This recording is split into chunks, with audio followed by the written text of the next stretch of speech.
ఈ అంశాల మీద ఫోకస్ పెడుతున్నారు. ఇంకొంతమంది ఆయన కొంచెం ఇంట్రోవర్ట్ క్యారెక్టర్ ఎక్కువ, అంటే జనంతో కనెక్ట్ అవుతారు కానీ దగ్గరకు వచ్చేసరికి రెండోది వాళ్ళ నాన్న లాంటి వాళ్ళు ముందుగా ఇంత పాత్ర చూపించిన వాళ్ళు ఇప్పుడు ఏం చేస్తారు, ఈ అంశాలన్నీ వహిస్తాయి, ఒక ముఖ్య పాత్ర వహిస్తాయి. కానీ సౌత్ ఈజ్ డిఫరెంట్ అనే ఒక నేరేటివ్ మటుకు విజయ్ కొనసాగిస్తాడు. అందులో సందేహం, కొనసాగిస్తేనే విజయ్కి వచ్చిన విజయం సార్థకమవుతుంది. ఎందుకంటే ప్రజలు ఆయన్ను ఎంజీఆర్, కరుణానిధి, జయలలిత, అన్నాదురై వాళ్ళ వారసత్వం కొనసాగింపుగా ఆయన ఎంచుకున్నారు. They selected him for that.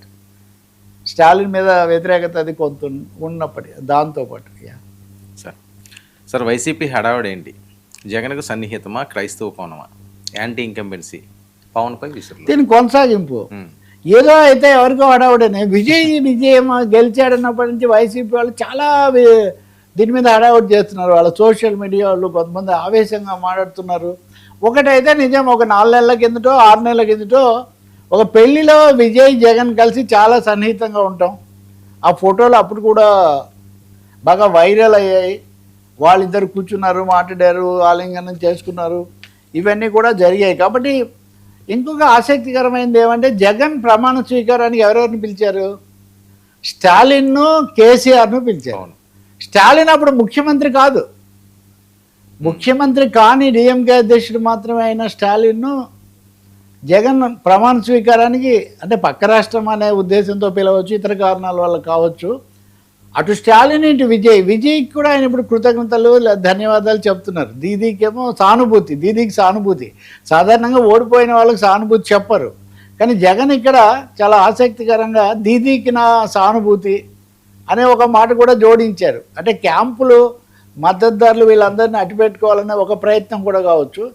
Chandrababu Naidu తీసుకుంటే, నిన్న కూడా మనం మాట్లాడాం ఆంధ్రప్రదేశ్ మీద ఎఫెక్ట్. చంద్రబాబు నాయుడు తీసుకుంటే మొదటి రోజేమో విజయ్ జోలికి పోకుండా మోదీ మీద, బీజేపీ మీద ఉన్న నమ్మకాలు వాటిని ప్రశంసించారు. రెండో రోజు అంటే తర్వాత కొంచెం ఆలస్యంగా విజయ్కి కూడా ఆయన ధన్యవాదాలు అభినందనలు పెట్టారు, లోకేష్ కూడా పెట్టారు.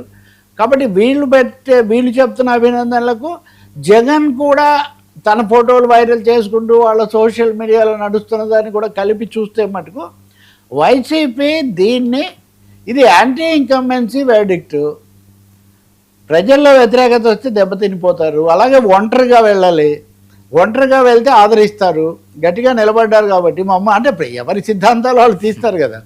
కాబట్టి ఇక్కడ జగన్తో పోలిక తెచ్చుకునే ఒక ప్రయత్నం చాలా బలంగా ఇక్కడ జరుగుతున్నట్టుగా ఉంది. ఇంకొకటి, వాళ్ళు చెప్పినా చెప్పకపోయినా టైమ్స్ ఆఫ్ ఇండియా లాంటివి ఇందాక నేను చెప్పినట్టుగా ఇదేదో హిందుత్వ, క్రైస్తవం ఇదంతా వచ్చినప్పుడు చూస్తున్నారు కదా, మీరు దాన్ని ఎందుకు చేస్తారు? అక్కడ ఒక కొత్త ముఖ్యమంత్రి జోసెఫ్ విజయ్ ముఖ్యమంత్రి అవుతున్నారు అనే దాన్ని కూడా చెప్పకుండానే చెప్పినట్టుగా కూడా మనకు కనిపిస్తుంది. కానీ వీటన్నిటిలో అత్యంత ఆకర్షణీయమైన, ఆసక్తికరమైన భాగం పవన్ కళ్యాణ్ వాళ్ళు టార్గెట్ చేయటం. ఈరోజు వాళ్ళ పత్రికలో మొదటి పేజీలో పవన్లో అంత ఫైర్ ఏది అని పెట్టారు. ఇప్పుడు పవన్లో ఫైర్ ఉందో లేదో జన సైనికులు చూసుకుంటారు. పవన్లో ఫైర్ ఉండమంటే ఆ జగన్ మీద ఎక్కువ పెట్టిందే అవుతుంది కదా. ఫైర్ ఉండద్దు అని మీరు కోరుకుంటారు.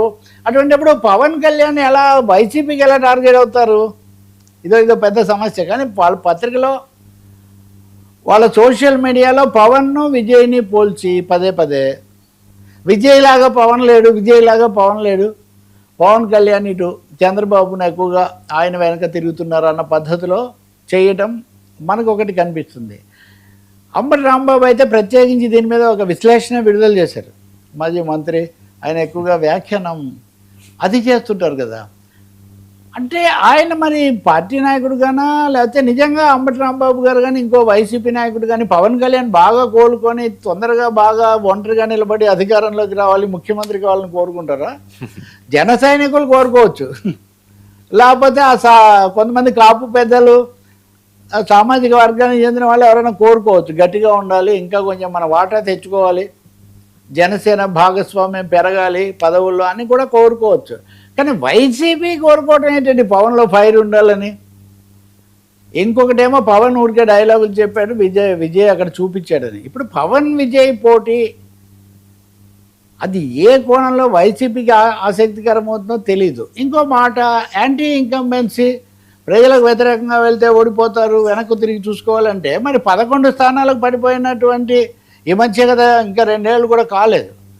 11 స్థానాలకు ఆ పార్టీ పడిపోయినప్పుడు అది కూడా చాలా తీవ్రాతి తీవ్రమైన యాంటీ ఇన్కంబెన్సీ కదా. అవును. అది యాంటీ ఇన్కంబెన్సీ కాదు, ఈవీఎంల వల్లే అని మీరు అంటారు. సో ఇట్లా ఎవరికి తోచిన ఇవి వాళ్ళు చెప్పుకుంటున్నారు. కానీ నేను అనుకోవటం ఇంకా కొద్ది రోజులు దీన్ని కొనసాగిస్తారు ఖచ్చితంగా. ప్రతి కోణంలో టీడీపీని టార్గెట్, టీడీపీ అని ఇంకా చెప్పాలంటే పవన్ కళ్యాణ్ బయటకు వచ్చి ఏదో ఒకటి దీని మీద మాట్లాడాలని వాళ్ళు కోరుకుంటున్నారేమో తెలియదు. ఆయన ఎలాగో ఆపరేషన్ దీనివల్ల అలా ఉన్నారు. ఇప్పుడు దాని మీద కూడా వ్యాఖ్యానాలు పెడుతున్నారు. ఆ ఆపరేషన్ ఇలా చేస్తారా, అలా చేస్తారా, ఇన్ని రోజులు ఉంటారని.